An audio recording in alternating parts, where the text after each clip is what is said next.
Hello बच्चों, हम कर रहे हैं प्लांट इकोलॉजी एंड टेक्सोनोमी। आज का हमारा टॉपिक है क्लाइमेटिक फैक्टर वाटर।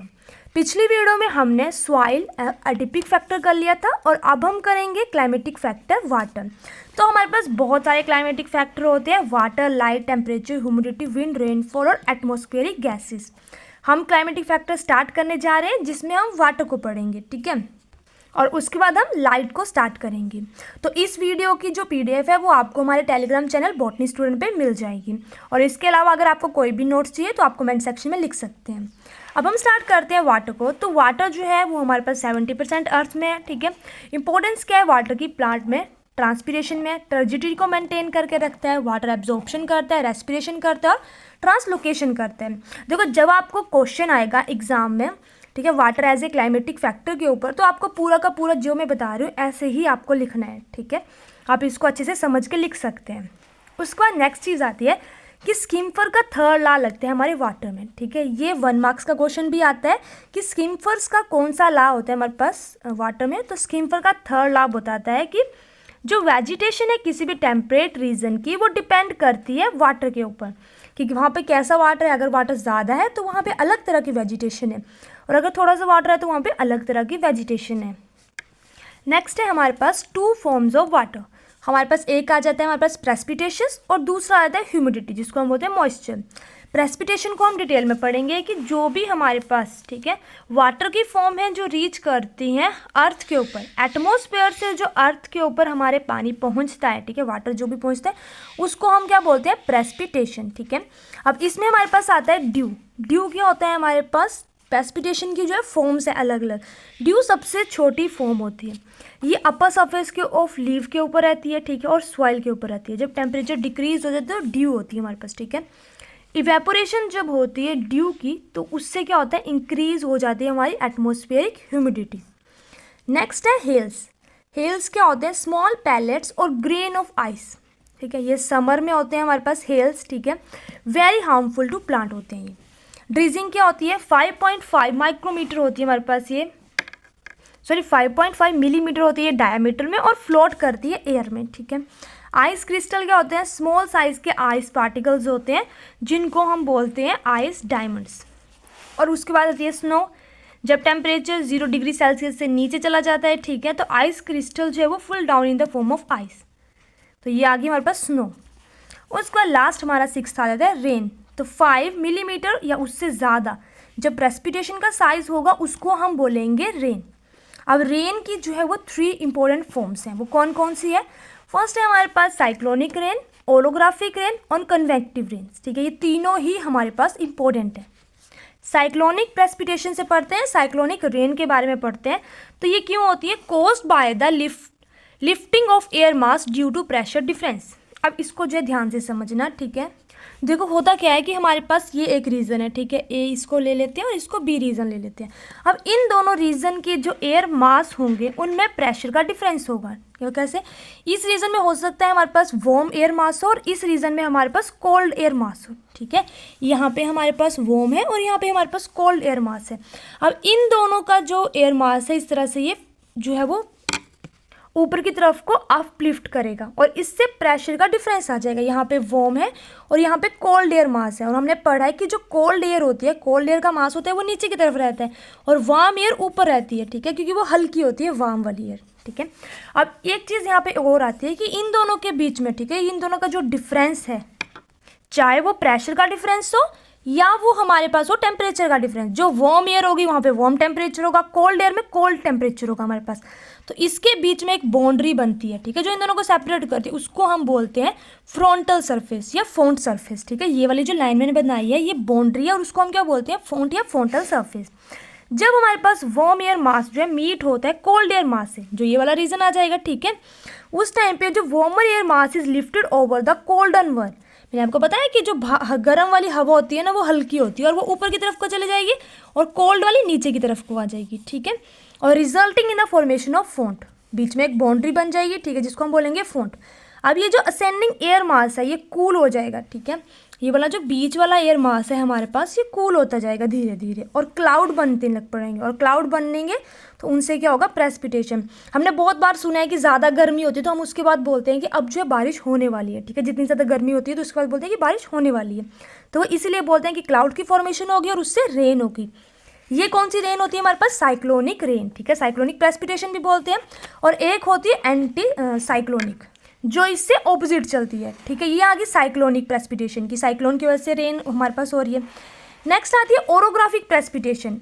ये क्यों होती है, caused by moist air mass that strike naturally topographic barrier like mountains. देखो एक पहाड़ है, यहाँ से हमारे पास जो है क्लाउड आ रहा है, और ये वाला जो आगे वाला रीजन होता है ना पहाड़ का, इसको बोलते हैं विंडवर्ड, और पीछे वाले को बोलते हैं लीपवर्ड, ठीक है। जैसे हमारे पास बादल आ रहे हैं वो सीधे यहाँ पर टकरा रहे हैं पहाड़ों से, ठीक है। और ये वाला जो रीज़न है ना, यहाँ पे ज़्यादा बारिश होगी और ये वाला रीजन पे कम बारिश होगी। बहुत सारे रीज़न है हमारे पास इंडिया में जहाँ पे ऐसा होता है। अगर मैं हिमाचल की बात करूँ तो हमारे पास धर्मशाला है, धर्मशाला में बहुत ज़्यादा बारिश होती है। वो क्यों होती है, इस विंडवर्ड की वजह से, ठीक है। तो जो विंडवर्ड साइड है वो रिसीव करती है गुड रेन, और जो लीपवर्ड है वहाँ पे वेरी लिटिल प्रेसिपिटेशन, यहाँ पे कम प्रेसिपिटेशन है क्योंकि पहाड़ के पीछे है, ठीक है। इंडिया में बात करें तो हमारे पास जो असम वाला रीजन है वहाँ पे भी ऐसे ही होता है, ठीक है। जो गारो और खासी हिल्स है वहाँ पे होता है ऐसा। नेक्स्ट है हमारे पास कन्वेक्टिव प्रेसिपिटेशन, थर्ड टाइप क्या आ गया। ये क्यों होता है, cause due to upward movement of air that is warmer than the surrounding air due to localised heating. Heat हो रही है, ठीक है, गर्मी हो रही है, उस वजह से क्या हो रही है, जो वार्म एयर है वो सीधा का सीधा ऊपर जा रही है नॉर्मल। इस वजह से क्या होता है, हमारे पास बारिश हो जाती है। वही वाला रीज़न कि गर्मी हो रही है ज़्यादा तो अब जो है बारिश होने वाली है, ठीक है। वार्म हो गया, टेम्परेचर ज़्यादा हो गया, क्लाउड बन गया और बारिश होगी। तो ये सिंपल है कन्वेक्टिव प्रेसिपिटेशन। तीन तरह की हमने प्रेसिपिटेशन पढ़ ली, साइक्लोनिक गर्म और ठंडी हवा के मिक्सचर की वजह से बारिश हो रही है, ओरोग्राफिक किसी पहाड़ की वजह से ज़्यादा बारिश हो रही है एक रीजन में, दूसरे में नहीं हो रही है। कन्वेक्टिव हो जाएगी हमारे पास कि बहुत ज़्यादा गर्मी हो रही है, सिंपल यहाँ पे वार्म हो जाएगा एयर, और वहाँ पे उस वजह से हीटिंग की वजह से जो है वो बारिश हो रही है। अब नेक्स्ट कुछ टर्मिनोलॉजी है जो आपको पता होनी चाहिए, ठीक है। सबसे पहले है हमारे पास कैनियन इफेक्ट। कैनियन इफेक्ट क्या होता है, देखो इसको नेट के ऊपर आप सर्च मारना, कैनियन इफेक्ट क्या होता है। ये होता है हमारे पास जो सिटी एरिया होता है, ठीक है, रूरल एरिया में यहाँ पे नहीं होता।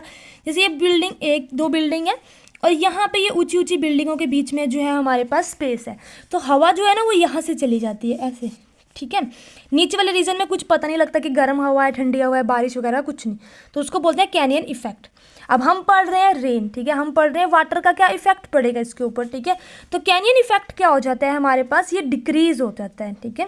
कैनियन इफेक्ट जो है काफ़ी हार्मफुल होता है अर्बन एरिया में, तो ये इफेक्ट जो है डिक्रीज हो जाएगा हमारे पास ड्यू टू रेन। जैसे यहाँ पे बारिश हो जाएगी, ठीक है, तो ये वाला जो इफेक्ट है कम हो जाता है, तो पोल्यूशन का फ्री कर देता है, ठीक है। Pollution free area influence of rain, बारिश हो रही है और उस एरिया का जो पोल्यूशन है वो कम हो रहा है, ठीक है, या फिर हट जा रहा है, तो वो हो जाता है कैनियन इफेक्ट जो है डिक्रीज हो रहा है, ठीक है। अब एक चीज़ यहाँ पे है कि जो हमारे पास साइक्लोनिक रेन है उसमें आ जाते हैं ट्रॉपिकल रेन और extra tropical rain. Tropical rain हमारे पास क्या होती है, एंटी क्लॉकवाइज होती है, ठीक है। साइक्लोनिक में एंटी क्लॉकवाइज जो रेन होगी उसको बोलेंगे ट्रॉपिकल रेन, ठीक है, जो उल्टी चलेगी। नॉर्थन हेमिस्फीयर में होती है ट्रॉपिकल रेन, 10 किलोमीटर से 15 किलोमीटर का एरिया ये कवर करती है हमारी tropical rain. Extra tropical rain हमारे पास क्लॉकवाइज होगी, विंटर में ये होती है, और इसका एरिया ज़्यादा होता है as compare to tropical rain, ठीक है। अब यहाँ पे आप जो वाटर साइकिल बनाएंगे, ठीक है, मैंने यहाँ पे नहीं बनाया है, लेकिन आप जो है खुद से वाटर साइकिल बनाएंगे, क्योंकि हम बचपन से पढ़ते आ रहे हैं तो मुझे ज़्यादा नहीं लगा, तो आप यहाँ पे बना सकते हैं वाटर साइकिल, काफ़ी ईजी है। नेक्स्ट है हमारे पास कैनोपी इंटरसेप्शन। कैनोपी इंटरसेप्शन क्या होता है हमारे पास, यानी कि मान लो ये बड़ा सा एक कोई पेड़ है, ठीक है, ऐसे बड़े बड़े पेड़, आम का पेड़ ले लो, बरगद का पेड़ ले लो, ठीक है, उसके नीचे हमारे पास छोटे छोटे ये प्लांट्स हैं, ठीक है। अब क्या होगा, इसकी जो कैनोपी है वो काफ़ी बड़ी है, इसके नीचे जो भी हमारे पास प्लांट कुछ भी है, इसके जो लीव्स होंगे ना, ठीक है, वो बारिश को, जैसे यहाँ पे उसके ऊपर पानी पड़ा, अलग अलग फॉर्म्स हमने देखी प्रेसिपिटेशन की, ड्यू की फॉर्म में, ठीक है, तो वो पानी यहाँ से उड़ जाएगा, नीचे वाले जो रीजन है ना वहाँ पे नहीं आएगा, ठीक है। इसको बोलते हैं कैनोपी इंटरसेप्शन, कि जो कैनोपी इस पेड़ की है वो नीचे पानी पहुँचने नहीं दे रही, ठीक है। Rainfall that is intercepted by the canopy of a tree and successfully evaporate from the leaves, इसके पत्तों से ही वो पानी उड़ जा रहा है, उसको बोलते हैं कैनोपी इंटरसेप्शन, काफ़ी ईजी है। उसके बाद है ड्रिप टिप्स। अब क्या होता है कि हमारे जो पत्ते होते हैं, ज़्यादातर पत्तों का जो एंड होता है वो पॉइंटेड होता है इस तरह का, ठीक है, पॉइंटेड प्रोजेक्शन होती है end of a leaf that help water run of quickly. जैसे बारिश पड़ी वो पत्तों से नीचे गिर जाएगा पानी, ठीक है। एक तो हो जाता है ना, कमल के पत्ते होते हैं या फिर जो बेट के पत्ते होते हैं उनके ऊपर पानी नहीं टिकता, वो तो एक अलग सिस्टम हो जाता है। लेकिन बहुत से पत्तों के ऊपर पानी धीरे धीरे धीरे यहाँ से चला जाएगा, इसको बोलते हैं ड्रिप टिप, कि पत्तों के ऊपर पानी का नहीं रुकना, ठीक है। रनवे वाटर, जिसको प्लांट यूज़ नहीं करते हैं, ठीक है। जो बारिश हो रही है, बहुत सारा पानी है और वो बह गया पूरा। उसको आता है ग्लेजिंग, लास्ट है हमारे पास ग्लेजिंग। तो ग्लेजिंग क्या होता है? आइस कोटिंग होती है, ठीक है।